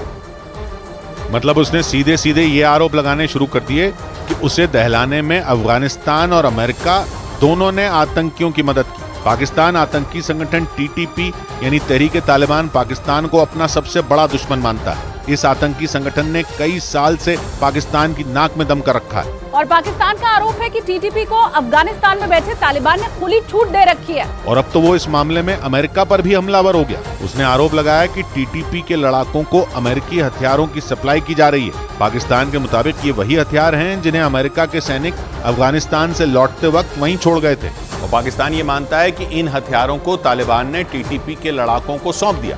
मतलब अमेरिका के घातक हथियार पाकिस्तान के सबसे बड़े दुश्मन के हाथ में पहुंच गए और पाकिस्तान के मुताबिक वो इन्हीं हथियारों से उसे एक के बाद एक कई जख्म दिए जा रहा है। TTP पहले भी ये ऐलान कर चुका है कि वो पाकिस्तान को शमशान में बदलकर ही दम लेगा। इससे पहले 6 सितंबर को TTP ने पाकिस्तान के चित्राल को अपने कब्जे में लेने का दावा कर दिया था। कुछ दिन पहले TTP ने पाकिस्तानी सेना के काफिले पर आत्मघाती हमला भी किया था, जिसमें पाकिस्तानी सेना के 10 से ज्यादा जवानों की मौत हो गई थी।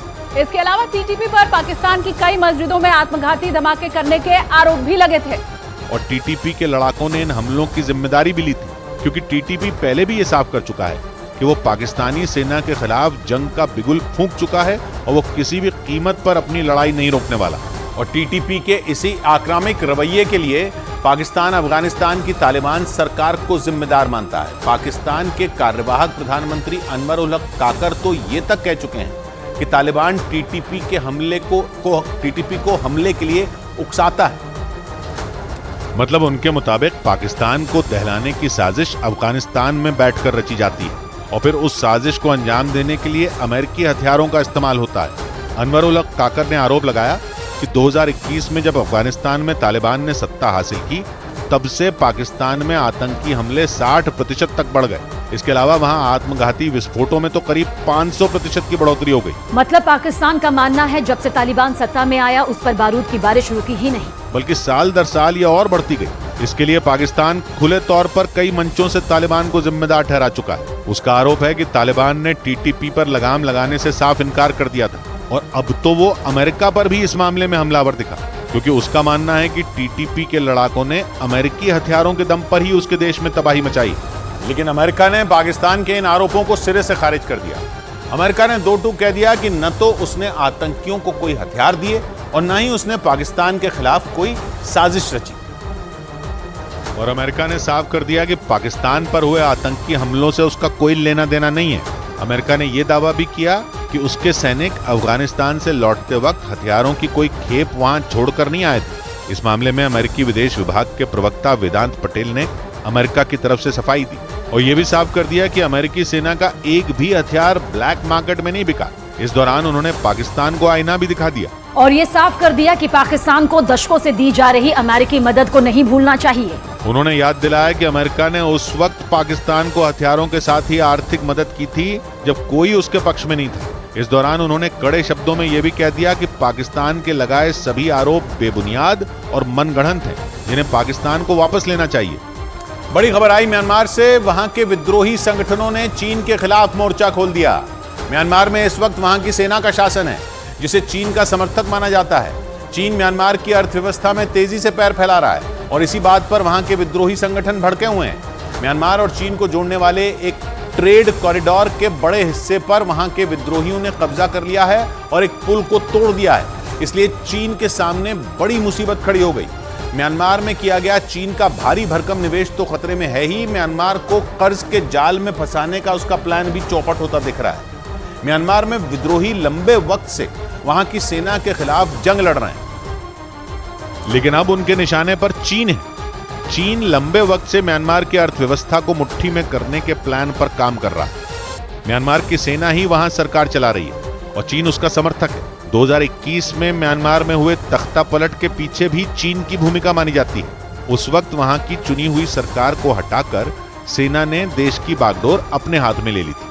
तभी से म्यांमार की सेना के जरिए चीन वहां की अर्थव्यवस्था को धीरे धीरे दीमक की तरह चाटने में लगा है। बिजली, सड़क, हवाई अड्डे और बंदरगाहों समेत कई प्रोजेक्ट ऐसे हैं जिनके जरिए चीन की भूमिका म्यांमार में लगातार बढ़ रही है। लेकिन म्यांमार की सेना के खिलाफ संघर्ष कर रहे विद्रोही चीन को उनके देश के लिए बड़ा खतरा मान रहे हैं और इसीलिए उन्होंने चीन के खिलाफ जंग छेड़ दी। चीन के कई बड़े प्रोजेक्ट ठप होने के कगार पर हैं। म्यांमार की सेना कई इलाकों में वहां के विद्रोही संगठनों के सामने चारों खाने चित हो चुकी है। लेकिन म्यांमार की फौज की लाचारी इस बार चीन की टेंशन बढ़ा रही है, क्योंकि लंबे संघर्ष के बाद वहां के विद्रोही एक ट्रेड कॉरिडोर पर कब्जा कर चुके हैं। यह ऐसा ट्रेड कॉरिडोर है जो चीन से म्यांमार के अहम शहरों को जोड़ता है। माना जाता है कि म्यांमार और चीन के बीच होने वाले व्यापार की लाइफलाइन यही ट्रेड कॉरिडोर है। और माना जाता है कि चीन और म्यांमार के बीच होने वाला कारोबार 80% इसी रूट से होता है। और इसीलिए इस ट्रेड कॉरिडोर को बनाने के लिए चीन ने लाखों करोड़ खर्च कर दिए थे। लेकिन ये ट्रेड कॉरिडोर ही चीन की टेंशन नहीं है। चीन की सबसे बड़ी परेशानी है विद्रोही संगठनों का चीन के व्यापार के मॉडल पर गुस्सा। विद्रोही मान रहे हैं कि चीन धीरे धीरे म्यांमार की अर्थव्यवस्था को खोखला कर रहा है और इसीलिए म्यांमार में बिगड़ते हालात चीन के लिए बहुत बड़ा झटका साबित हो रहे हैं। उसकी सबसे बड़ी परेशानी यह है कि म्यांमार की फौज इस वक्त पूरी तरह लाचार है। इसीलिए चीन की बड़ी कंपनियों के दफ्तरों पर भी हमलों की आशंका जताई जा रही है। माना जा रहा है कि म्यांमार में चीन की कंपनियों के दफ्तर ही नहीं, चीन के नागरिकों पर भी हमलों की आशंका है। म्यांमार की एक संस्था ने पिछले साल चीन की म्यांमार में भूमिका पर एक सर्वे किया था। सर्वे के नतीजों के मुताबिक म्यांमार के 58% लोग चीन को व्यापार में भागीदार बनाने से नाराज हैं। वहां के 83% लोग मानते हैं कि चीन जो भी मूलभूत ढांचा बना रहा है उसका फायदा चीन को ही होगा। ये बहुत कुछ वैसा ही है जैसा चीन एशिया और अफ्रीका के कई देशों में कर रहा है। सड़कों का जाल बिछाने के नाम पर चीन श्रीलंका और पाकिस्तान की अर्थव्यवस्था को भी बेदम कर चुका है। नेपाल में भी चीन की सरकार सुनहरे सपने बेचने में लगी है। लेकिन म्यांमार में उसके प्लान पर वहां के विद्रोही संगठनों ने पानी फेरने का मन बना लिया। उधर चीन और फिलीपींस के बीच भी जंग की तलवारें खिंच ली। फिलीपींस ने चीन पर उसके देश में खुफिया एजेंट तैनात करने का आरोप लगाया, जिसके बाद दोनों देशों में तनाव बढ़ गया। हालांकि इस मामले से पहले भी बीते कुछ महीनों में चीन और फिलीपींस के बीच कई बार टकराव के हालात बन चुके हैं। फिलीपींस ने पिछले महीने ही आरोप लगाया था कि चीन के कोस्ट गार्ड ने दक्षिण चीन सागर में उसके जहाजों को रोकने की कोशिश की थी और सबूत के तौर पर उसका एक वीडियो भी जारी किया था जिसमें चीन के कोस्ट गार्ड का जहाज फिलीपींस के एक जहाज के बिल्कुल करीब पहुंचता नजर आया था। इस दौरान दोनों जहाजों की टक्कर होते होते बची थी। यही नहीं, जुलाई महीने में तो चीन के कोस्ट गार्ड के जवानों ने फिलीपींस के एक जहाज पर पानी की बौछार तक कर दी थी, जबकि उसके कुछ दिन बाद ही चीन ने बैरियर लगाकर फिलीपींस के मछुआरों को दक्षिण चीन सागर में घुसने से रोकने की कोशिश की। चीन की दादागिरी से साफ है कि वो फिलीपींस को उकसाने के लिए नए नए तरीके ढूंढता रहता है। और ऐसा इसलिए क्योंकि चीन के मुकाबले फिलीपींस की सेना काफी कमजोर है और वो अकेले दम पर चीन जैसे बड़ी सैन्य ताकत का मुकाबला नहीं कर सकती।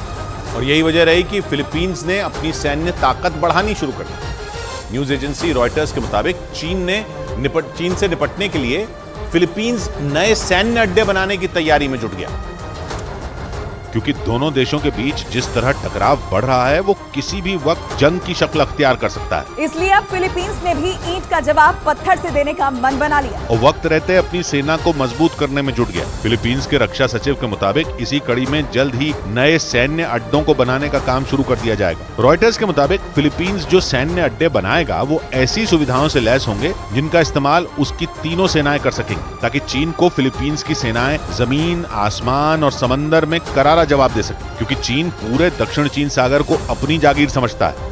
और चीन पर यह भी आरोप लगते हैं कि उसने दक्षिण चीन सागर के इलाके में दूसरे देशों के कई द्वीपों पर कब्जा कर रखा है और वो वहां से गुजरने वाले जहाजों को रोकने की कोशिश करता है, जिसकी वजह से फिलीपींस समेत कई देशों के साथ चीन का लंबे समय से विवाद चल रहा है। क्योंकि चीन दक्षिण चीन सागर के 90% हिस्से पर अपना दावा करता है और उसे इस इलाके में किसी का भी दखल बर्दाश्त नहीं है। इसी वजह से चीन ने फिलीपींस समेत कई देशों को अपना दुश्मन बना लिया, जिनमें वियतनाम, मलेशिया, जापान और ब्रुनेई जैसे देश शामिल हैं। यही नहीं, फिलीपींस सागर में चीन के बढ़ते दखल ने भी उस इलाके में तनाव बढ़ा दिया, क्योंकि फिलीपींस लगातार ये आरोप लगाता आया है कि चीन के जहाज रात के अंधेरे का फायदा उठाकर उसके इलाके में घुस जाते हैं, जो फिलीपींस और चीन के बीच तनाव की सबसे बड़ी वजह है। और इस तनाव के बीच फिलीपींस के दोस्त अमेरिका और जापान ने मिलकर चीन के करीब एक मिलिट्री ड्रिल की, जिसमें दोनों देशों के 150 से ज्यादा लड़ाकू विमान शामिल हुए और चीन पर लगाम कसने के लिए शक्ति प्रदर्शन किया। रॉयटर्स के मुताबिक अमेरिका और जापान की ये साझा ड्रिल फिलीपींस सागर के पश्चिमी इलाके में ताइवान और फिलीपींस के करीब आयोजित की गई। ये इलाका दक्षिण चीन सागर में मौजूद चीन के द्वीपों के बेहद करीब है। ऐसे में अमेरिका और जापान की सेनाओं ने वहां बड़ा सैन्य अभ्यास करके सीधे चीन को चुनौती दे डाली, क्योंकि रॉयटर्स के मुताबिक उस ड्रिल में एक या दो नहीं बल्कि अमेरिका और जापान के करीब 150 लड़ाकू विमानों ने हिस्सा लिया। इसके अलावा अमेरिका के 2 खतरनाक जंगी जहाजों ने भी ड्रिल में अपनी ताकत दिखाई, ताकि उस इलाके में चीन की दादागिरी पर लगाम कसी जा सके। उधर अमेरिका के टेक्सास में एक केमिकल प्लांट में भीषण आग लग गई, जिसके बाद वहां जोरदार धमाका भी सुना गया। वहां से जो तस्वीरें सामने आई उनमें वो पूरा इलाका आग और काले धुएं की जद में घिरा दिखाई दिया, जिसके बाद वहां अफरा तफरी मच गई, क्योंकि टेक्सास के ह्यूस्टन से करीब 100 किलोमीटर उत्तर पूर्व में शेफर्ड के पास उस केमिकल प्लांट में लगी आग देखते ही देखते काफी विकराल हो गई। वहां कई फीट ऊंची आग की लपटें उठती हुई नजर आईं और वहां हर तरफ आग से निकलने वाला काला धुआं फैल गया। बताया गया कि जिस वक्त उस केमिकल प्लांट में यह हादसा हुआ वहां 19 लोग काम कर रहे थे। हालांकि कई घंटों की मशक्कत के बाद वहां लगी आग पर तो किसी तरह काबू पा लिया गया, लेकिन आग इतनी भयंकर थी कि उससे निकलने वाले काले धुएं से निपटना मुश्किल हो गया और वो वहां की हवा में घुल गया, जिसमें केमिकल मिला होने की वजह से वहां की हवा जहरीली हो गई। जिसका मतलब साफ है कि केमिकल प्लांट में लगी आग की वजह से निकले धुएं ने अमेरिका के टेक्सास की हवा को जहरीला कर दिया, जिससे उसके आसपास के इलाके भी अछूते नहीं रह पाए और उसका बुरा असर वहां रहने वाले लोगों की सेहत पर पड़ने लगा। इसलिए केमिकल प्लांट के 2 किलोमीटर के दायरे में रहने वाले लोगों से इलाका खाली करने के लिए कह दिया गया और घरों और दफ्तरों में एयर कंडीशनर न चलाने की चेतावनी जारी कर दी गई, क्योंकि एसी के जरिए बाहर की जहरीली हो चुकी हवा घर समेत सभी बंद हिस्सों में घुस सकती है, जिससे वहां के लोगों की सेहत के लिए बड़ा खतरा पैदा हो सकता है। इतना ही नहीं, हादसे के बाद वहां के स्कूल भी खाली करवा लिए गए। आग की वजह से फैले काले धुएं की वजह से वहां का हाईवे 59 तक बंद करना पड़ा, क्योंकि वहां के अधिकारियों के मुताबिक आग से निकले काले धुएं में खतरनाक केमिकल मिला, जिसकी वजह से वहां की हवा जहरीली हो गई, जो वहां के लोगों की सेहत पर खतरा बनकर मंडराने लगी। क्योंकि उस प्लांट से निकले केमिकल की वजह से वहां की हवा इतनी ज्यादा जहरीली हो गई कि उस इलाके के लोगों पर कैंसर जैसी खतरनाक बीमारियों का खतरा मंडराने लगा। क्योंकि आग लगने की वजह से उस केमिकल प्लांट से जिस जहरीली गैस का रिसाव हुआ वो काले धुएं के साथ आसपास के कई किलोमीटर के दायरे में फैल गई, जिसकी वजह से वहां के हजारों लोग उस जहरीली हवा की जद में आ गए, जिसमें सांस लेने को मजबूर लोगों के फेफड़ों को काफी नुकसान होगा। इसका सबसे बुरा असर बच्चों और बुजुर्गों पर पड़ सकता है। इतना ही नहीं, वहां के स्वास्थ्य विभाग के मुताबिक उस जहरीली हवा के संपर्क में आने वाले लोगों को सांस लेने में काफी दिक्कत का सामना करना पड़ रहा है। साथ ही उन पर कैंसर जैसी खतरनाक बीमारियों का खतरा भी कई गुना बढ़ गया। इधर उठापटक भरे कारोबार के बाद भारतीय शेयर बाजार गिरावट के साथ बंद हुआ। इसकी वजह से सेंसेक्स 143 अंक गिर गया। हालांकि इस दौरान रियल्टी, ऑटो और फार्मा सेक्टर के शेयरों में तेजी देखी गई, लेकिन मेटल, एफएमसीजी और आईटी सेक्टर के शेयरों में गिरावट रही, जिससे बॉम्बे स्टॉक एक्सचेंज का सेंसेक्स 143 अंक गिरकर 64,832 पर बंद हुआ, जबकि निफ्टी 48 अंकों की गिरावट के साथ 19,395 के स्तर पर पहुंच गया। और शेयर बाजार की खबर तो आपको कई जगह मिल जाएगी, लेकिन शेयर बाजार का एक्सपर्ट आपको बनाएगा सिर्फ मनी कंट्रोल प्रो। लो बोझ आसमान का डैनों पे तोलकर, लो बोझ आसमान का डैनों पे तोलकर, उड़ने लगा विहंग आज पंख खोलकर। 100 बात की एक बात कही पंकज ने, कितनी उमस है धुंध धुआं आसमान में, उबे नहीं हैं लोग अभी जहर घोलकर। मिलते हैं कल, घड़ी जब इशारा करेगी 9 बजे रात का, वक्त फिर होगा 100 बात की एक बात।